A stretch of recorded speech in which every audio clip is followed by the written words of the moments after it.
You're listening to This Week in America with Rick Bratton.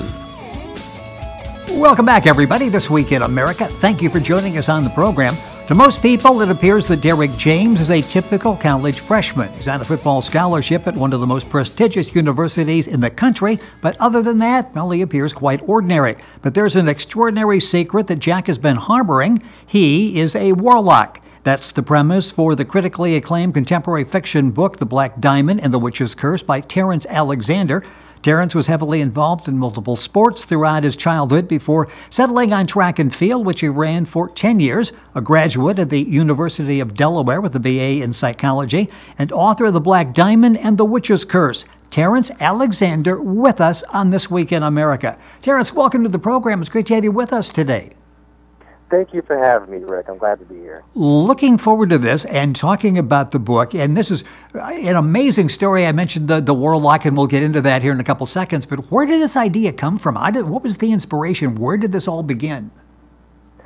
Well, it really begins with the way that I grew up. My father and my grandmother, they were very big inspirations for this book. My dad is a very big fan of comics. He had a comic collection. And my grandmother, she's very much into fantasy genre, into science fiction, and things of that nature. And they passed on those dual loves on to me. And so that influenced my interest in those two genres. And so when I decided to write a book, I knew that was the type of story that I wanted to write. I enjoy fantasy. I enjoy creating fictional worlds. So when I wrote the book, I came up with characters in that type of thing, and that really inspired me to kind of continue creating the book. Talk about the challenges of taking a story that you've got working in your mind and turning that into a plot that people will find entertaining as they're reading. How difficult is that to take that initial story that's sort of banging around in your mind? You're thinking, yeah, this would make a great story, but now you got to turn it into a plot and a real story that people will be interested in. You know, it was a lot more difficult than it looks when it's someone else's story. Exactly. You're doing it yourself, and you're having to start from scratch and create something. It's very, very, very difficult. It's actually, I found, quite easier to kind of do a nonfiction because the facts are right there. You just have to use the facts that are already there in real life to tell a story. But when you have to create something, it's very, very difficult to come up with compelling characters, and you have a nugget of an idea, but you got to expound on it and make sure that everything flows, and that in addition to all that, it's interesting, and you kind of find yourself kind of critiquing every single thing that you do. Like, does this work here? Does this character do this? How do I? And then we have a genre like a fantasy genre where you have things like magic and monsters and stuff. You kind of have to come up with the mythology of the story before you can even apply that mythology to the characters and settings that you create. So you kind of got to start from scratch with the mechanics of the universe, and then from there you go on to applying those mechanics to the characters, and then using that to create the story. It's a very in-depth process that was very, very, very challenging. Yeah, because you basically are creating your own world. With us on the program is Terrance Alexander, author of the book The Black Diamond and the Witch's Curse. You can get information by going to our website, thisweekinamerica.us, and link on directly to information on the book. The book's available at bookventure.com/bookstore. You'll find it, of course, at Amazon and Barnes & Noble. It's really a fascinating read, and I mentioned that Derek James is a freshman. He's off to college at Word University, where he's going to be playing football there. Tell me a little bit about the character and the family, because he comes from what I describe as maybe sort of an unusual family. Yes. Well, the main character, Derek James, in this book is an amalgamation of people in my life. I don't base any of the characters directly on someone, but they're more amalgamations of different traits of people in my life. And for this particular character, the family that he comes from is, like you say, very unusual. But who doesn't come from an unusual family, right? Yeah, I guess we all would fall into that category. Maybe not quite his type of unusual, but, an unusual family nonetheless. And he's a character who I really enjoyed writing about because his inner conflict really kind of drives the story. And whenever you have a character who their conflict drives the story, you kind of almost have to really like that character, have to really get into what makes him tick. And that was a beautiful challenge that I had of how do I use this character's conflict to kind of influence everyone else's character and kind of create the conflict to create the compelling story that a reader would really like. And I use his background, his, like you say, his unusual familial background, and also his setting as a normal, typical college freshman. Like, there are many people who are freshmen in college or freshmen in whatever thing that they do, and we can all relate to that newness, the experiencing different things while also having previous experiences influence that new experience. So I think that type of character is kind of like the audience surrogate into not just college, but also the audience surrogate into that magical world. You know, what's interesting is, besides I mentioned the warlock, and he comes across some others, and we'll touch on them in a second, but you're right. You see, he's being dropped off at college, and he's in like the top floor of the dorm and going through all the anxiety of starting off college. He's a star athlete who has to work his way up, a freshman on the football team. First time he returns a punt, it's for a touchdown. So you bring out the personal part, the college part, as well as the student athlete, and then we get involved with all the warlock, the mystical activities as well. Correct. That's actually what I really wanted to do. I thought that would be a good decision to start off with something that's quote-unquote normal. Yes. Because that is the way that the reader can kind of ease their way into the story. If you start off with all of the magic stuff, it can kind of get a bit overwhelming, you know?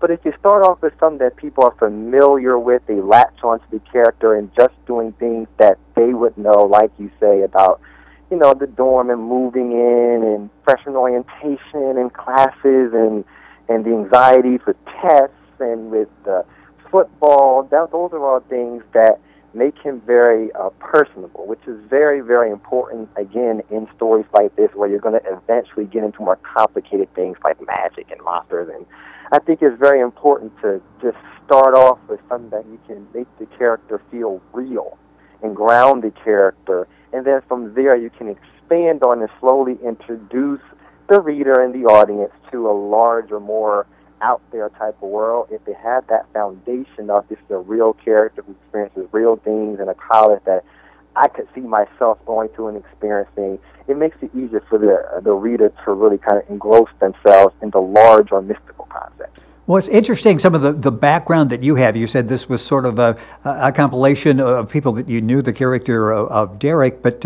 I mentioned the background in Delaware. The university is, in Delaware, they start off by playing a football game against the University of Delaware. We've got the state capitol involved, a couple of state senators. So they're really the setting. These are areas that you're obviously quite familiar with.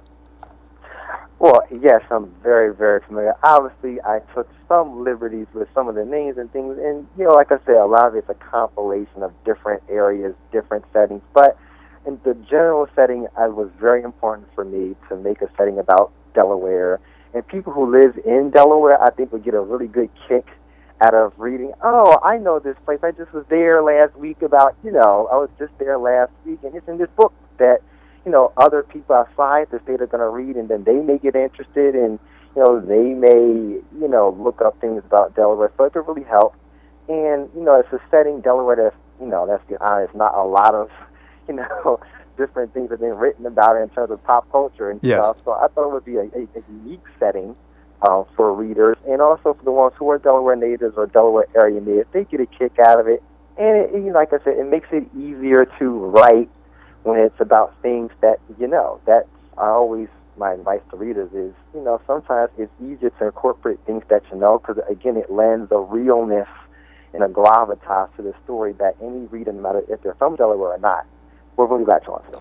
One of the first people that he comes in contact with on campus is Mathis, who's the first warlock he knew outside of his family.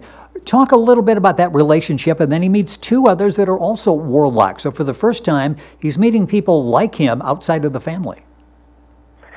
Yes, and that's also something that I was trying to debate. How should I incorporate this? Because, it's kind of like an analogy for, again, in real life, sometimes you come across someone who shares a similar interest or a similar background that you thought that was kind of unique to you, but, it's not. You come across, someone who shares similar interests or a similar thing about their past or about their families or themselves that you actually find you have something in common. So, that's kind of what he does when he meets Matthias. And like you say, he's really excited, when he meets Matthias and, he finds out, that he's a warlock as well. And that really excites him because, like you say, it's something he's never experienced before. He knows about magic, but he's never experienced magic from another person outside the family, like you say. So that was trying to create his reaction to how would that work? How would you respond if you found someone was special in a way that you're also special? How would you respond? So I thought his excitement about that kind of fit very well with the character that I was creating. And also when he meets two other warlocks, it just compounds it. Wow, I mean, there's got three other warlocks right now, man. This is like insane. Like, what are the odds? Well, the book we're talking about is The Black Diamond and the Witch's Curse by Terrance Alexander, our guest on the program. Information at our website, thisweekinamerica.us. The book's available at bookventure.com/bookstore. Just go to bookventure.com and look for the bookstore. You'll find it at Amazon, Barnes & Noble, direct link once again at our website. It's interesting because the four of them become friends and then they are threatened. They are being attacked by terrifying monsters. We can't give away too much here, but talk a little bit because there's conflict there. The four have to try to figure out what they're going to do. Sometimes they're in agreement. Sometimes they're in conflict with each other.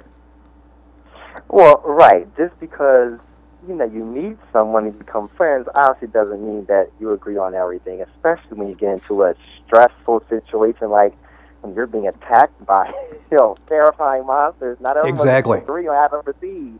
Everyone's going to have different personalities, different perspectives on what should proceed. Something, maybe we should run away. Something, maybe we should, defend ourselves, go to the cows. Everyone has different ideas on what should be the proper course of action. Especially, I have experience with this, especially when a group is put into a very, very stressful situation. It can really, really, really create conflict within the group, real conflict that's in the group, and that tension is just right to be mined for conflict for a reader and engross themselves. And it's that tension that's caused by the stresses of these monster attacks that really, really grips the reader and really propels the book forward. How difficult is it doing research for creative nonfiction, for fantasy? A lot of it is make-believe, so I'm sure there's some liberty you can take there. Other parts of it, at least it's in common culture with warlocks, that type of thing. We think we know something about it. How important is research so when people are reading the book, they get absorbed in the story and not going, but that doesn't make any sense? Right. Research is actually quite important, and the reason why it's quite important is because you want to, again, going back to grounding this mystical, fantastical story in some type of reality. And like you say, there are creative liberties that you obviously are allowed to take when it's things like magic and it's creative nonfiction and things of that nature that actually I found that readers like the fantastical things. That doesn't have to make 100% sense all the time, because you can get bogged down with that. But there has to be an underlying realness to it that allows it to remain grounded as it gets into the more fantastical parts. So when you're doing your research, that allows you to kind of put that surface level grounding and realism into this story, so it makes it a bit more believable. And if it's more believable for the reader, then they become more attached to the story, attached to the conflict, and it just makes it for a more rewarding reading experience. I mentioned in the beginning the degree you have in psychology, and it's always interesting as you develop a character, the psychology involved in doing the psychology of a character. Talk a little bit about that and how you draw that up and tie all of that together. Well, one of the main things about, psychology is obviously how does the mind work? How does the mind think? How does it respond to different situations? Right. How do different personality types respond to different situations? So the way that it works in the context of this book is that when you create a character, as you're creating the character, it helps to have, like I say, a firm grasp on what makes the character tick. What are their personality traits? What do they like? What do they dislike? So when you do that, and then you put this character with this different character, I can obviously use, lessons that I've learned obviously in psychology. I'm a psychology, degree. Things that you learn even in classes. How does group dynamics work? How do the human brain respond to stressors? That type of thing. You can apply psychological theory to these fictional characters, and again, that obviously, as with other things I was previously discussing, grounds the characters in a realness that, again, they're responding the way that a normal person would respond in this situation, or to this person, or on this level. That psychological underpinning amongst the characters, again, just also adds a realness to the characters, also adds a realness to the setting, adds a realness to the story. Yeah, I'm very proud of that. Yeah, there's that believability factor there as you're reading. The book is The Black Diamond and the Witch's Curse. The author is Terrance Alexander. Available at Amazon, Barnes & Noble, bookventure.com. Link on directly at our website, thisweekinamerica.us. A couple minutes left in the program. I know you've got an interesting process as you write.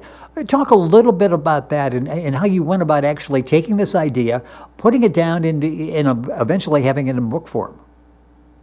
Yes, well, I've had a nugget of an idea for years about a story, but like I say, it was just a nugget, just strands here or there. I had no intention of it becoming anything. But there was one day post-graduation from University of Delaware where I was kind of cruising on Facebook, typical young person, cruising on Facebook, and I came across an old Spanish teacher of mine. Her name is Miss Pierce, where she got a book published. And that kind of just encouraged me to, why don't I get a book published? Because, I write a story, I should say. Because I didn't consider myself much of a creative writer much at all in school. Like, I did better with research papers and term papers, but the creative writing, like poems and fiction stories, and I did good enough to pass. But I didn't consider that my strength. So I thought that by writing that type of story, that would challenge me in a way that other things wouldn't. I wanted the challenge. So, I kind of started off with that. Once I got kind of encouraged by her to write a story, I then took those nuggets of idea that's been bouncing along in my head for years and just kind of said, okay, let's flesh it out. Let's put a name to a character. Let's kind of come up with the way the magic would work, and let me write all this down. Let me, like I said, do some research. How does, this type of magic work? Not magic, but in a general sense, how would the mechanics of a magic really work? Kind of like in real life, just again, to ground in some type of reality. How would you really apply that? So I kind of went through that process. This is all before I wrote down, I started writing a single page. So I go through the settings. I have to decide, what setting do I want? How did I want the characters to come across? I want the characters to feel contemporary and very real. And I also wanted the characters to be very diverse. Obviously, that's a big thing kind of in Hollywood right now, is diversity and representation, in particular with this type of genre, the fantasy genre. So I wanted that to be a very big, important part of this book. And that all kind of went to the decision-making of how I came up with the characters and the setting and how the characters, what their interests are, the way that they speak, the way that they where they tend to hang out, like barbershop and that kind of thing. So I went through all of that over the course of a couple of months, fleshing all of that out before I then went on to, then I actually did a pre-write where I actually mapped out the entire book, chapter by chapter, of what I wanted to do before then I went on to then typing everything up. But then as you're typing, you get bursts of inspiration. You find out, that doesn't really work the way I'm writing this, and so you kind of have to be amenable on the fly as you kind of go throughout the book, but having a general outline of where I want the story to go and made it a bit easier to type it up, but obviously things change as you go. And then once you get to the end of the book and you've gone through all of that, you got to edit everything. Well, yeah, then the process, you have to go back and do that, and you did such a wonderful job with the story, with the characters, with tying it all together. At the end, we see Derek, as he's leaving the dorm, looks around, as all college kids do as they're leaving at the end of the term, looks around the dorm, and he says, well, 1 year down, 3 more to go. Will we see a follow-up? Well, here's hoping, yes. Okay, good. Of writing the follow-up as we speak. So there definitely will be a follow-up coming, and I can just tease, I think it is very, very, very good. You should be on the lookout for it. I'm going to be releasing information on the Facebook page for the book, The Black Diamond, about any details about the follow-up, but it is in the process of being written now. And I do know that I left the book off on a very interesting spot, and I can just tell all the faithful readers that it is coming, and it is awesome. Well, you will enjoy The Black Diamond and The Witch's Curse by Terrance Alexander now. The follow-up will be out soon. You can check all the information, and we'll keep you up to date on all of that. Again, Terrance Alexander, our guest, is the book. The book is The Black Diamond and The Witch's Curse, available at Amazon, Barnes & Noble, Book Venture. Link on directly by going to our website, thisweekinamerica.us. Terrance, a pleasure having you on the program. Excellent job with the book. Great to have you with us today. Thank you, Rick, for having me. Once again, the book is The Black Diamond and The Witch's Curse. Our guest is Terrance Alexander. Information at our website, thisweekinamerica.us. And we return after these messages.